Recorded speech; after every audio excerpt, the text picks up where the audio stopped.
Hello everyone, welcome back to my channel learn with Rashmi. आज इस video में हम बात करेंगे class 11th business studies chapter 5 emerging modes of business. जैसा कि आप सभी लोग जानते हैं कि इस चैनल पर अकाउंटेंसी, बिजनेस स्टडीज और इकोनॉमिक्स से रिलेटेड वीडियोस अपलोडेड हैं। आप जाकर वो वीडियोस देख सकते हैं, class 11th and class 12th दोनों क्लासेस की। ठीक है, तो आप उन वीडियोस को एंजॉय कर सकते हैं, उन वीडियोस को देख सकते हैं, सीख सकते हैं। आज इस वीडियो में हम बात करेंगे chapter 5 emerging modes of business, जो बहुत छोटा टॉपिक है और ये हम बात कर रहे हैं as per the syllabus of 2022 and 23।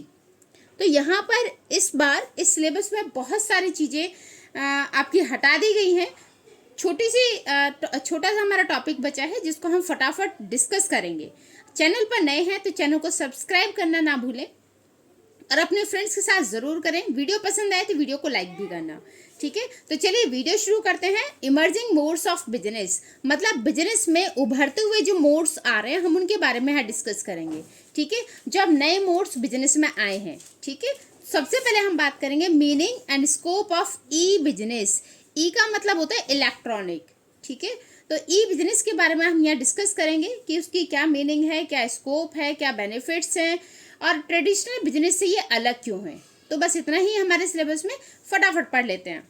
तो meaning and scope of e business, meaning में देख लेते हैं। E business refers to carrying on business activities through internet, मतलब बिजनेस एक्टिविटीज को इंटरनेट के थ्रू करना, उसे हम बोलते हैं ई बिजनेस। इंटरनेट के थ्रू बिजनेस करना। ठीक है, that is e business. E business includes electronic transactions related to industry, commerce and trade. इसमें इलेक्ट्रॉनिक फॉर्म में ट्रांजेक्शंस होते हैं, मतलब इंटरनेट के थ्रू ट्रांजेक्शंस होते हैं। जैसे अभी भी मैं आपको क्लासेस प्रोवाइड कर रही हूँ, ये मैं लेक्चर दे रही हूँ, कैसे दे रहे हैं हम? इंटरनेट के थ्रू। आप इंटरनेट यूज कर रहे हैं ना, तभी मेरी वीडियो देख पा रहे हैं, राइट? तो ये सारे ट्रांजेक्शंस इलेक्ट्रॉनिक फॉर्म में होते हैं, इंटरनेट के थ्रू होते हैं, राइट? अब बात कर लेते हैं स्कोप ऑफ ई बिजनेस। तो ई बिजनेस इसमें क्या क्या इंक्लूड होता है? इसमें आपकी प्लानिंग, क्या आप बिजनेस शुरू करेंगे उसकी प्लानिंग से लेकर organising, marketing, production, in fact after sale service, वो सारी चीजें इसमें इंक्लूड होती है। मतलब प्रोडक्शन की या बिजनेस की प्लानिंग से लेकर आफ्टर सेल सर्विस तक जितनी भी एक्टिविटीज हैं वो सभी हमारी इंक्लूडेड होती हैं ई बिजनेस में, राइट? और ये सब किसके थ्रू होता है? इंटरनेट के थ्रू। फाइन। अब बात कर लेते हैं B2। इसके जो एलिमेंट्स हैं, या हम बोल सकते हैं इसमें जो चीजें इंक्लूडेड हैं, जो पॉइंट्स इंक्लूडेड हैं, वो कौन कौन से हैं? फर्स्ट पॉइंट है B2B कॉमर्स। B2B मतलब business to business. B for business, business to, या फिर इसे टू ऐसे लिख सकते हैं, बिजनेस टू बिजनेस। तो यहाँ पर जो ट्रांजेक्शन्स होंगी वो एक बिजनेस से दूसरे बिजनेस के बीच में होंगी, राइट? एक बिजनेस यूनिट दूसरे बिजनेस यूनिट के साथ ट्रांजेक्शन्स करेगी, उसे हम बोलते हैं B2B कॉमर्स। एक कंपनी दूसरी कंपनी के साथ डील कर रही है, ठीक है? तो ये हो गया आपका बिजनेस टू बिजनेस। नेक्स्ट आ जाता है B2C commerce. B for business, फिर से to, C for commerce, C for customer या कंज्यूमर। कंज्यूमर डाल देती हूँ मैं, कंज्यूमर या कस्टमर आप कुछ भी लिख सकते हैं।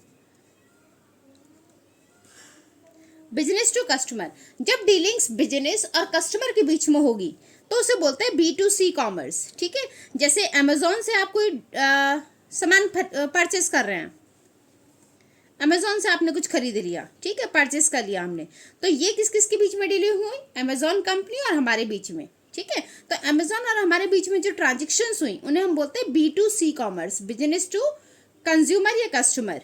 ठीक है, नेक्स्ट रह जाता है C2C, सी फॉर कस्टमर। तो कस्टमर टू कस्टमर, ये ट्रांजेक्शन कस्टमर टू कस्टमर होती है। जैसे आपने अपनी पुरानी बुक्स किसी और को सेल कर दी, यूज्ड मटेरियल आपने किसी और को सेल कर दिया, सेकेंड हैंड गुड्स जो होती है, OLX है ना, OLX पे क्या होता है? Second hand goods sale purchase की जाती है और कस्टमर के साथ डील करता है। तो ये क्या है आपका? C2C commerce, right? नेक्स्ट आ जाता है आपका intra B commerce. Intra B commerce एक ही ऑर्गेनाइजेशन के अंदर जो ट्रांजेक्शन्स होती हैं, तो विद इन वन ऑर्गेनाइजेशन या वन कंपनी। तो विद इन वन ऑर्गेनाइजेशन जो भी ट्रांजेक्शन्स होंगी उन्हें हम बोलते हैं intra B commerce. For example purchase department का कुछ ट्रांजेक्शन हुआ है सेल्स डिपार्टमेंट के साथ, ठीक है, तो इन्हें हम बोलेंगे इंट्रा बी। यहाँ फॉर्म एक ही होगी, ठीक है, एक ही फॉर्म के बीच में ट्रांजेक्शन्स होंगी, राइट। तो B2B कॉमर्स में बिजनेस टू बिजनेस एक कंपनी से दूसरी कंपनी के बीच में ट्रांजेक्शन्स होंगी। B2C कॉमर्स में कंपनी से कस्टमर के बीच में ट्रांजेक्शन होंगी, एक बिजनेस यूनिट और कस्टमर के बीच में ट्रांजेक्शन होगी। C2C में कस्टमर से कस्टमर डील करेंगे। इंट्रा बी में फॉर्म एक ही रहेगी, ऑर्गेनाइजेशन एक ही रहेगी, उसके अंदर की जो ट्रांजेक्शन्स होंगी, परचेस डिपार्टमेंट की सेल्स डिपार्टमेंट के साथ ट्रांजेक्शन्स हो रही हैं, सेल डिपार्टमेंट की फाइनेंस डिपार्टमेंट के साथ ट्रांजेक्शन्स हो रही हैं, परचेस डिपार्टमेंट की आपका रॉ मटेरियल डिपार्टमेंट के साथ कुछ ट्रांजेक्शन्स हुई हैं, राइट। तो ये जो ट्रांजेक्शन्स इंटर डिपार्टमेंट होती हैं उसे हम बोलते हैं इंट्रा बी कॉमर्स। यहाँ क्योंकि एक ही फॉर्म के अंदर अंदर ट्रांजेक्शन्स हो रही हैं इसीलिए इसे बोला जाता है इंट्रा बी कॉमर्स। फाइन, अब बात करते हैं e business versus e commerce. ई बिजनेस और ई कॉमर्स का थोड़ा सा डिफरेंस देख लेते हैं। देखिए ई बिजनेस क्या है आपकी सास और ई कॉमर्स क्या है आपका बहू। तो ये सास और बहू है, ठीक है। तो ये नैरो कॉन्सेप्ट है, बहू छोटी होती है ना और सास बड़ी होती है, और ये आपका वाइडर कॉन्सेप्ट है, ठीक है। तो ई बिजनेस एक वाइडर कॉन्सेप्ट होता है जबकि ई कॉमर्स एक नैरो कॉन्सेप्ट होता है, ठीक है। ये छोटा कॉन्सेप्ट है। ई बिजनेस में ही ई कॉमर्स इंक्लूडेड है, मतलब ये इसी का ही पार्ट है, ठीक है। तो यहाँ पर ई कॉमर्स ई बिजनेस का ही पार्ट होता है। फाइन, अब यहाँ पर देख लेते हैं ई बिजनेस में हमने क्या क्या पढ़ा। ई बिजनेस में प्लानिंग से लेकर आफ्टर सेल सर्विस तक की सारी एक्टिविटीज इंक्लूडेड होती हैं, है ना। तो ट्रेड एंड कॉमर्स की सारी इसमें एक्टिविटीज इंक्लूडेड होती है, जबकि ई कॉमर्स की अगर बात करें तो ई कॉमर्स में केवल बाइंग एंड सेलिंग आती है, ना प्लानिंग आएगा ना आफ्टर सेल सर्विस आएगी, राइट। तो इसमें केवल बाइंग एंड सेलिंग एक्टिविटीज आती हैं, जबकि ई बिजनेस में सारी एक्टिविटीज प्लानिंग से लेकर आपका आफ्टर सेल सर्विस तक सारी एक्टिविटीज आएंगी आपकी ई बिजनेस में। तो इसीलिए ई बिजनेस एक वाइडर स्कोप होता है जबकि ई कॉमर्स एक नैरो स्कोप है। फाइन, अब नेक्स्ट बात कर लेते हैं बेनिफिट्स या फिर अपॉर्चुनिटीज ऑफ ई बिजनेस। फायदे क्या क्या है ई बिजनेस के। देखिए इजी टू फॉर्म है, स्टार्ट करना इजी है ई बिजनेस को, क्योंकि आपको किसी शॉप की जरूरत नहीं है, आपको किसी मटेरियल्स की जरूरत नहीं है, ठीक है। अगर आपको बिजनेस शुरू और इन्वेस्टमेंट कम लगता है, क्योंकि आप जब भी बिजनेस शुरू करेंगे, अगर आप ऑफलाइन बिजनेस कर रहे हैं तो आपको एक शॉप की ज़रूरत होगी, आपको प्रोडक्ट्स की ज़रूरत होगी, स्टॉक की ज़रूरत होगी जो आप रखेंगे, फिर एडवर्टीजमेंट करने के लिए अपनी शॉप को डेकोरेट भी करेंगे कस्टमर को अट्रैक्ट करने के लिए, ठीक है। तो इसमें क्या होता है, उसमें इन्वेस्टमेंट ज़्यादा लगता है। जबकि अगर हम ई बिजनेस की बात करें तो यहाँ किसी शॉप को हायर करने की ज़रूरत नहीं है, मटेरियल्स रखने की ज़रूरत नहीं है, आप केवल पिक्स दिखाकर आपको केवल पिक्स दिखानी होती है कस्टमर को कि कौन कौन से प्रोडक्ट आपके पास है, फिर उसके बाद आप डील करते हैं, राइट। तो ये इजी टू फॉर्म होता है, इजी होता है ई बिजनेस को स्टार्ट करना, और इसमें इन्वेस्टमेंट भी आपका कम लगता है। देन कन्वीनियंट मतलब इजी है, आप घर बैठ के अपना काम कर सकते हैं, है ना। सिट एट होम, आप अपने घर पर बैठे हैं और वहाँ बैठकर अपना बिजनेस शुरू कर रहे हैं। लेकिन यहाँ पर क्या होगा, ट्रेडिशनल बिजनेस में अगर हम करेंगे तो उसमें हमें बाहर भी जाना पड़ेगा, शॉप पर जाना पड़ेगा। तो इजी होता है, आप अपने घर बैठकर रिलैक्स मोड में पार्क में बैठकर, एसी में बैठकर, कहीं भी बैठकर आप आराम से अपना काम शुरू कर सकते हैं, ठीक है। इनफैक्ट न्यूज़पेपर पढ़ते पढ़ते आप अपना काम कर सकते हैं, टीवी देखते देखते आप अपना काम कर सकते हैं, म्यूजिक सुनते सुनते आप अपना काम कर सकते हैं। तो कन्वीनियंट होता है। स्पीड, इंटरनेट के थ्रू आप अगर बिजनेस कर रहे हैं तो आप फटाफट ऑन अ क्लिक आपका बिजनेस चलता है ना। आपको अगर ऑनलाइन कुछ खरीदना है, सेल करना है, तो फटाफट एक क्लिक, आपको माउस चूहे की पूंछ पकड़नी है और फटाफट एक बटन दबाना है आपको केवल, है ना। तो माउस पर एक क्लिक के थ्रू आपका बिजनेस शुरू हो जाता है। आप एक क्लिक करेंगे, फटाफट आपका ऑर्डर डन हो जाएगा, या फिर आपको सेल करना है तो आप पोस्ट कर पाएंगे। तो ये सारी चीज़ें एक क्लिक पर डिपेंड करती हैं। तो बहुत फास्ट स्पीड में काम होता है ई बिजनेस में। ग्लोबल रीच, आप पूरे ग्लोबल में कहीं तक भी अपने कस्टमर्स तक आप पहुंच सकते हैं थ्रू इंटरनेट। तो इंटरनेट के थ्रू, जैसे अभी हो सकता है मेरी वीडियो काफ़ी दूर दूर से लोग देख रहे हो, या अभी ना देख रहे हो तो फ्यूचर में देख ले, है ना, तो अवेलेबिलिटी रहती है। तो हम इंटरनेट के थ्रू ग्लोबल रीच, पूरे ग्लोबल में कहीं भी किसी के भी साथ डील कर सकते हैं। आपको कोई प्रोडक्ट खरीदना है, आपके पास 10 वेबसाइट है, आप वहाँ क्रॉस चेक करेंगे, वहाँ से अपना प्रोडक्ट आप ले सकते हैं, है ना। ठीक है। Next, cost setting. कॉस्ट कम लगती है क्योंकि ना तो हमें कोई शॉप की ज़रूरत है, ना हमें शॉप की ज़रूरत है, ना हमें अपना सामान डिस्प्ले करने की ज़रूरत है, और ना ही हमें कस्टमर को अट्रैक्ट करने के लिए एडवर्टीजमेंट की ज़रूरत है कि हम एक्स्ट्रा खर्चा करें, है ना। तो वो सारी चीज़ें हमारी बच जाती हैं। तो जब ये कॉस्ट हमारे पास नहीं लग रही तो हमारी सारी कॉस्ट बच जाती है, तो सस्ता होता है। Then movement towards a paperless society. Paperless society की तरफ हम धीरे धीरे मूव करते जा रहे हैं, तो पेपर वर्क कम हो गया है ना। आप देख रहे होंगे, लाइसेंस बनवाना है तो ऑनलाइन फॉर्म भर सकते हो, पासपोर्ट बनवाना है तो ऑनलाइन फॉर्म भर सकते हो, अकाउंट खोलना है तो ऑनलाइन फॉर्म भर सकते हो। तो हमारी सोसाइटी कहाँ जा रही है? एक पेपरलेस सोसाइटी की तरफ हम मूव कर रहे हैं। तो पेपर वर्क कम हो गया है ई बिजनेस के थ्रू। ठीक है, तो ये थे इसके बेनिफिट्स, क्या क्या इसके फायदे हैं। लास्ट, हाँ आपने बिल्कुल सही सुना, लास्ट टॉपिक है इस चैप्टर का, difference between E business and traditional business. बस इसके आगे जो बीपीओ होता था और केपीओ, ये इस बार आपके सिलेबस में नहीं है, राइट। तो 2022-23 में केवल इतना ही सिलेबस था। तो ये और कर लेते हैं हम, difference between E business and traditional business. अगर मैं फॉर्मेशन की बात करूँ तो ई बिजनेस को शुरू करना ईजी है, जैसा अभी हमने ऊपर पढ़ा।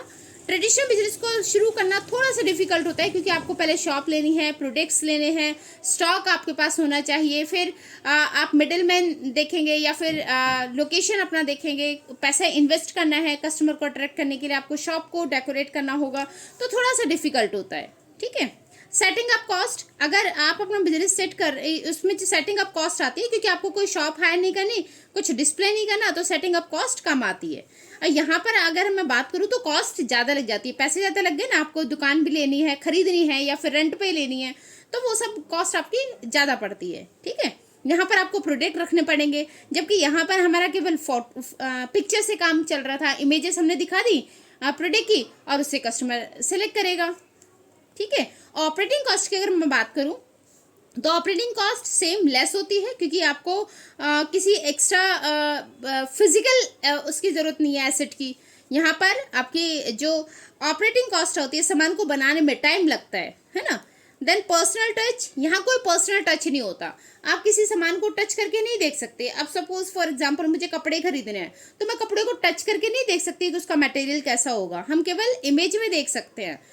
हम अज्यूम कर सकते हैं कि हाँ इसका मटेरियल ऐसा होगा, राइट। जबकि ट्रेडिशनल बिजनेस में हम उन्हें टच करके देख सकते हैं, प्रोडक्ट को टच करने की फैसिलिटी होती है यहाँ पर। रिस्क, ई बिजनेस में रिस्क आपका ज़्यादा होता है, जबकि ट्रेडिशनल बिजनेस में रिस्क कम होता है। ठीक है। फिजिकल एग्जामिनेशन, वही फिजिकल एग्जामिनेशन पॉसिबल नहीं है, आप फिजिकली किसी चीज़ को नहीं देख सकते, जबकि ट्रेडिशनल बिजनेस में वो पॉसिबल है। एज ऑफ एक्सपांशन, कितना आप बढ़ा सकते हो अपने बिजनेस को, तो मच है, आप जितना चाहे उतना अपने बिजनेस को बड़ा कर सकते हैं। जबकि अगर ट्रेडिशनल बिजनेस की बात करें तो वहाँ अपने बिजनेस को बढ़ाना बहुत मुश्किल है। आप ज़्यादा से ज़्यादा अपने सिटी में, अपने डिस्ट्रिक्ट में अपने बिजनेस को बढ़ा सकते हैं, नेशनल लेवल पर बढ़ा सकते हैं, इंटरनेशनल बहुत ज़्यादा मुश्किल हो जाता है ना। हर ऐसा इतना ईजी नहीं है कि हर कंट्री में आपकी एक ब्रांच हो। ठीक है, तो वो बहुत डिफिकल्ट होता है। ह्यूमन रिसोर्स रिक्वायर्ड, यहाँ पर ई बिजनेस में अगर मैं बात करूँ कि जो काम करने वाले बंदे होंगे वो कैसे चाहिए आपको, तो ई बिजनेस में वो आईटी प्रोफेशनल होने चाहिए, जिनको कंप्यूटर के बारे में नॉलेज हो, सॉफ्टवेयर के बारे में वो जानते हो और उस पर काम कर सकें। जबकि ट्रेडिशनल बिजनेस में स्किल्ड, सेमी स्किल्ड या अनस्किल्ड लेबर भी चल जाती है आपको। ठीक है, जैसे आपको हेल्पर ही चाहिए, तो आपको उसको ये थोड़ी ना है कि आपको बहुत ज़्यादा पढ़ी लिखी हो, है ना। तो सेमी स्किल्ड, स्किल्ड या अनस्किल्ड लेबर से काम चल जाता है। डिस्ट्रीब्यूशन चैनल, यहाँ पर मैन्युफैक्चरर सीधा कस्टमर के साथ डील करता है, तो यहाँ कोई डिस्ट्रीब्यूशन चैनल नहीं होता, राइट। जबकि यहाँ पर डिस्ट्रीब्यूशन चैनल होते हैं अलग अलग। जैसे हमने अच्छा आप 11th में अभी जैसे इसमें तो जैसे आपका अगर पास का है तो 1 लेवल चैनल भी हो सकता है, कस्टमर आपका दूर रहता है तो आप होलसेलर के थ्रू, फिर रिटेलर के थ्रू, फिर कस्टमर तक पहुंचाएंगे अपना सामान।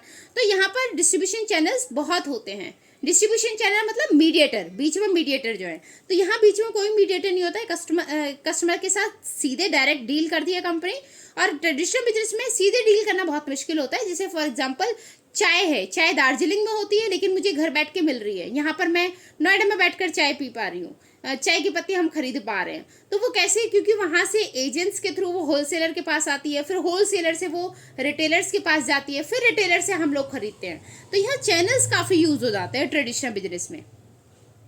Then length of business cycle की बात करूं तो ई बिजनेस में बिजनेस साइकिल की लेंथ बहुत छोटी होती है, जबकि ट्रेडिशनल बिजनेस में वो बिजनेस साइकिल की लेंथ आपकी लॉन्गर हो जाती है। ठीक है, तो ये थे हमारे कुछ differences between E business and traditional business. तो फाइनली लास्ट हमारी जो हम वेट करते हैं वीडियो में एंड पर, उसकी बारी आ गई है। तो अब बात करते हैं ट्रिक की। अब बेनिफिट्स या अपॉर्चुनिटीज ऑफ ई बिजनेस, इसको ट्रिक से कैसे याद रख सकते हैं? इसकी ट्रिक है सीएम चीफ मिनिस्टर सीएम से ग्रुप चैट पर आपने बिजनेस के बारे में पूछा, ए बिजनेस के बारे में पूछा। सीएम से ग्रुप चैट पर ई बिजनेस के बारे में पूछा। ठीक है, सीएम से ग्रुप चैट पर बात हुई, किससे रिलेटेड? ई बिजनेस से रिलेटेड। बात कर लेते हैं। C for convenient, M for movement towards a paperless society, S for speed, E for easy to form, G global reach and C cost setting. ठीक है, तो सीएम से ग्रुप चैट पर हमने बात की थी ई बिजनेस को लेकर। ठीक है, तो ई बिजनेस की बेनिफिट किसने बताए थे आपको? सीएम ने। कहाँ पर बताए थे? ग्रुप चैट पर। तो ई बिजनेस के बेनिफिट्स आपको सीएम ने ग्रुप चैट पर बताए। ठीक है, तो सीएम से ग्रुप चैट पर आपके ई बिजनेस से रिगार्डिंग बातें हुई। तो फिर से देख लीजिए। C for convenient, M for movement towards a paperless society, S for speed, E for easy to form, G for global reach and C for cost setting. तो ये थी हमारी आज की इस चैप्टर की वीडियो, कंप्लीट वीडियो। इतना ही syllabus आपके इस चैप्टर में, इससे ज़्यादा सिलेबस आपके इसमें चैप्टर में नहीं है as per the syllabus of 2022 and 23। ठीक है, तो यहीं तक हमें पढ़ना था। आई होप आपको वीडियो अच्छी लगी होगी, टॉपिक समझ में आए होंगे, ट्रिक मज़ेदार लगी होगी। तो अगर आपको सारी चीज़ें अच्छी लगी हैं तो वीडियो को लाइक करें, कमेंट में बताइए आपको ट्रिक कैसी लगी, चैप्टर कैसा लगा। कोई डाउट्स हैं तो आप कमेंट में पूछ सकते हैं। और फ्रेंड के साथ, अपने दोस्तों के साथ, अपने क्लासमेट्स के साथ शेयर करना ना भूलें। Thank you for watching.